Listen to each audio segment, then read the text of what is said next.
நாளைக்கு வீடியோ ஒன்று போட போகிறேன். லேட்டாக நான் வீடியோ போடுறேன். என்னென்னு சொன்னால் எனக்கு கொஞ்சம் வேலையில் பிஸியாக இருந்ததால் என்னால் வீடியோ கொஞ்சம் போடலாம் போயிட்டுது, மன்னிக்கவும்.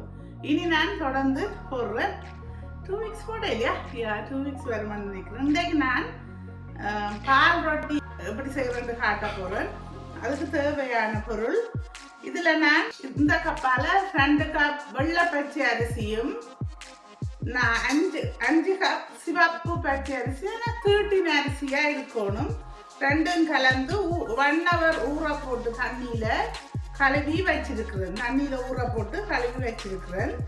மற்ற ஆயில் தேவை, தேங்காய் திருவினா பால் தேவை, அதுக்கு தேவையான அளவு உப்பு. நாங்கள் வேணுமெண்டா பால் ரொட்டிக்கு எள்ளும் போட்டு செய்யலாம். எள்ளு உங்களுக்கு அலர்ஜியாக இருந்தால் நீங்கள் போட தேவையில்லை. எள்ளு போடாமலும் செய்யலாம், எள்ளு போட்டும் செய்யலாம். நான் எடுக்கையில் நான் போட்டு செய்கிறதுக்கு இருக்கிறேன். இதுதான் அரிசி. இந்த 2 பதத்தை பாருங்க. அரிசி இந்த கழுவி இங்கே வச்சிருக்கிறேன். இங்கே கழுவி வச்சிருக்கிறேன். வெத்திலை எடுத்தது என்னென்றால் அது தப்புறதுக்கு எங்கள்கிட்ட இங்கே வாழையில இல்லைன்னுட்ட வாழையில இருக்கிறாங்க. நீங்கள் வாழையில எடுக்கலாம். எனக்கு ஈஸியாக இருந்தபடியாக நான் இதை ஈஸியாக இதில் தப்பிக்கொள்கிறேன். அதை நான் உங்களுக்கு வீடியோவில் எப்படி செய்கிறேன்னு சொல்லி காட்டுறேன். வாங்க நாங்கள் வீடியோக்குள்ளே போகலாம். இதில் இந்த நீத்து பட்டியை இருக்குது. இதில் நான் உங்களுக்கு வடிச்சது தண்ணி வடிய விட போகிறேன். இதில் தான்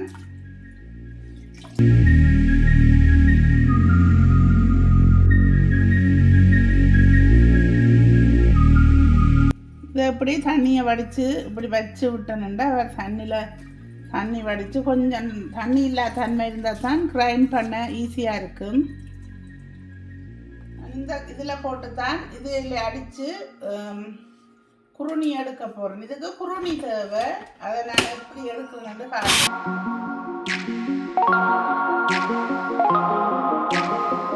இப்போ பார்த்தீங்கன்னா நான் உங்களுக்கு இதில் எப்படி குருணல் எடுக்கிறேன்னு சொல்லி திருப்பி அது வடிவாக செய்யல என்ன சைஸ் அந்த குருணல் இருக்கணும்னு சொல்லி நான் உங்களுக்கு காட்டுறேன். இதுக்கு குருணல் சரியாக இருந்தால் தான் அது பொங்கி வரும் வடிவா.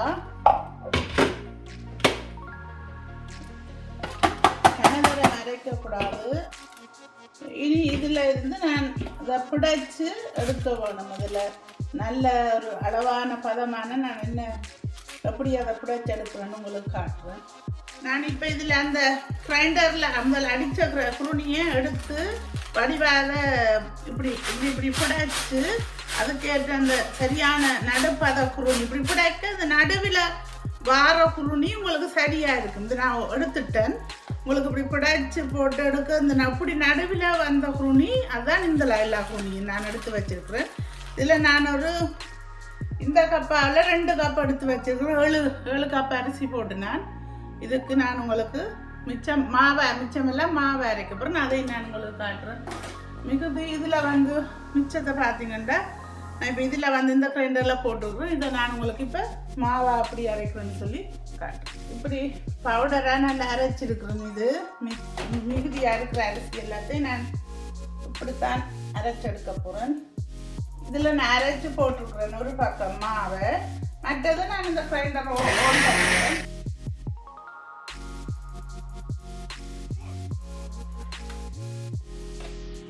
இதில் நான் இப்போ இந்த ஒரு கப் எடுத்த குருணலை போட்டு சேர்க்கிறேன்.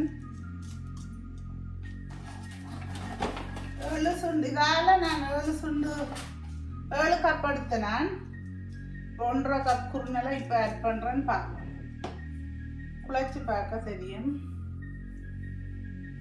ஒரு 1 டேபிள் ஸ்பூன் அளவில் வெள்ளை எள்ளு போடுறேன்னா வெள்ளை எள்ளு இது எல்லாத்தையும் கலந்து விடுவோம். இந்த பாலை ஒரு கொதி வர வச்சு உப்பு போட்டு அதுக்கேற்ற உப்பு போட்டு அதையும் நான் வச்சிருக்கிறேன் ரெடியாக. இப்போ நான் இதில் பால் விட போகிறேன். பால் விட்டு பிழைக்க போகிறேன். நீங்கள் அவுக்கண்டு பால் ஊற்றக்கூடாது என்றால் பச்சை அரிசி மாத்தானே தண்ணி ஆகிடும். இப்போ நீங்கள் கொஞ்சமாக தான் வேற சேர்க்க வேணும்.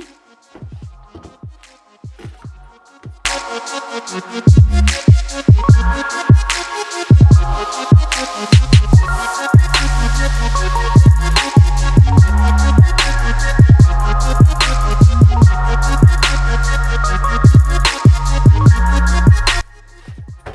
பாருங்க, இந்த பதத்தில் இதை நான் சேர்த்துட்டேன். இதை நான் இனி இது தப்பி எடுக்கிறதுக்காக கொஞ்சம் மாவை எடுத்து நல்லா அடிக்க வேணும். இந்த மாவை நாங்கள் இப்படி நல்லா இந்த மாவை உருட்டி அடிச்சு எடுக்க வேணும். அப்போதான் இது நல்ல ஒரு பதத்துக்கு இங்கே பாருங்க, நல்ல பதமும் வந்திருக்கு. நல்ல வடிவா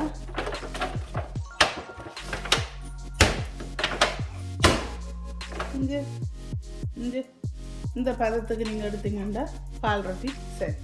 இதை நாங்கள் இனி இலையில் தப்புவோம். இப்படி ஒரு உருண்டை எடுத்து வச்சுட்டு உங்களுக்கு தப்பி காட்டுறேன்னு பாருங்க. இப்படி மெல்ல மெல்ல மெல்லமாக உள்ளால போய் இப்படியே வெளியால் வாங்கும்.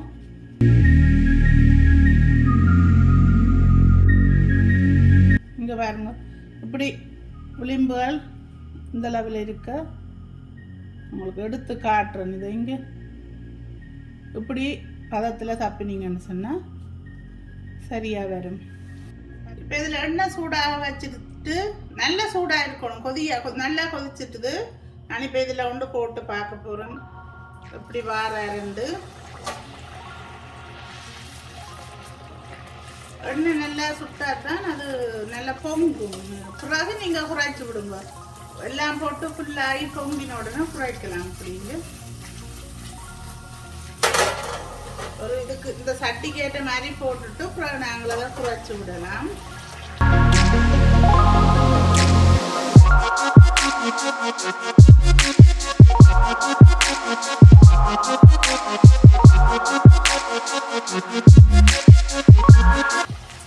ஒன்றோட ஒன்று முட்டினா பொங்க மாட்டா ரொட்டிடுவேன்.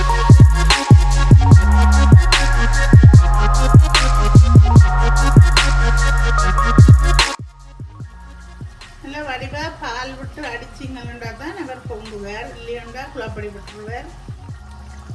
அரிசி ஒரு மணித்தியாலம் ஊறுனா காணும். அதுக்கு மேலே ஊற விடக்கூடாது. அதை நீங்கள் ஞாபகத்தில் வச்சுருங்க. நல்லா இருக்கும். வாழைப்பழம் எல்லாம் சேர்த்து சாப்பிட பின்னிற டீக்கு நல்ல ஒரு பிள்ளைகளெல்லாம் நல்லா விரும்பி சாப்பிடுவினோம். இதை இப்போ இந்த நாளும் ரெடி.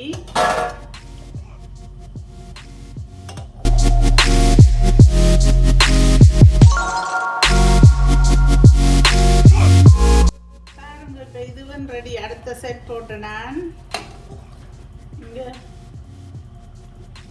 ரெடி ஆகிட்டுது. இதுவும்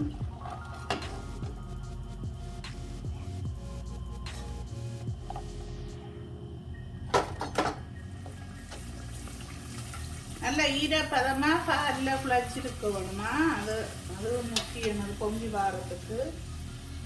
காஞ்ச மாவாக இருந்தால் பொங்காது. ஈரப்பதமாக இருக்கும். இப்போ நான் ஹையில் உடையில நெருப்ப மீடியம் ஹையில் தான் விட்டுருக்குறேன். ஏனென்றால் ஆகலும் ரெண்டாலும் அவிஞ்சிடும் உடனேமா. அப்போ ஃபஸ்ட்டாக நீங்கள் போடைக்குள்ள தான் உங்களுக்கு நல்ல ஹீட்டாக இருக்கும். பிறகு அது எண்ணெய் சூடாகி அது ஒரு பருவத்தில் இருப்பார். எண்ணெய் பார்த்தீங்களா, ஒட்டி பிடிச்சிட்டால் அவர் பொங்க மாட்டார். என்னங்க இந்த அவர் விட பொங்கி வர்றதுக்கு அதால தான் நம்ம கணக்கை போடக்கூடாது.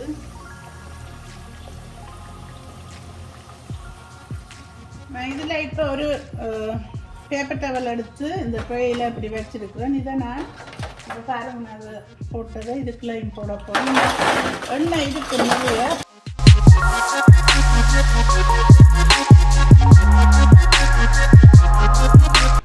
பார்த்தீங்கன்னா இப்போ நல்ல ஒரு பால் ரொட்டி நான் இப்போ செய்து காட்டியிருக்கிறேன்.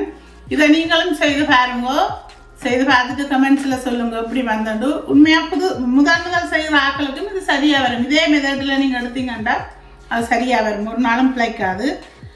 இதெல்லாம் நானே சின்ன வயதில் இந்த இதில் லேர்ன் பண்ணது. எனக்கு ஒரு தடவை டீச் பண்ணல. அதே போல் நீங்களும் இது செய்யலாம். இதை செய்து பாருங்க. இப்போ பார்த்தீங்களா நான் உங்களை கொண்டு உடைச்சி காட்டுறேன் உங்களுக்கு. இங்கே பாருங்க, இப்படி மறுமரண்டி இருக்கும், சாப்பிட நல்லா இருக்கும்.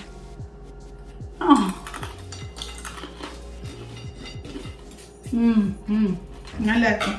இது ஒரு வாழைப்பழமும் பிளேன் டீயும் போட்டு நீங்கள் சாப்பிடலாம், நல்லா இருக்கும். இந்த வீடியோவை நீங்கள் ஷேர் பண்ணுங்க, லைக் பண்ணுங்க, சப்ஸ்கிரைப் பண்ணுங்க. ஆல்வேஸ் ஷேர் பண்ணி வாழ்கிறது எவ்வளவு சுகமான ஒரு விஷயம்னு சொல்லி நீங்கள் ஷேர் பண்ணி வாழ்ந்து பார்த்துட்டு அதையும் எனக்கு கமெண்ட்ஸில் சொல்லுங்க. தேங்க்யூ, நன்றி.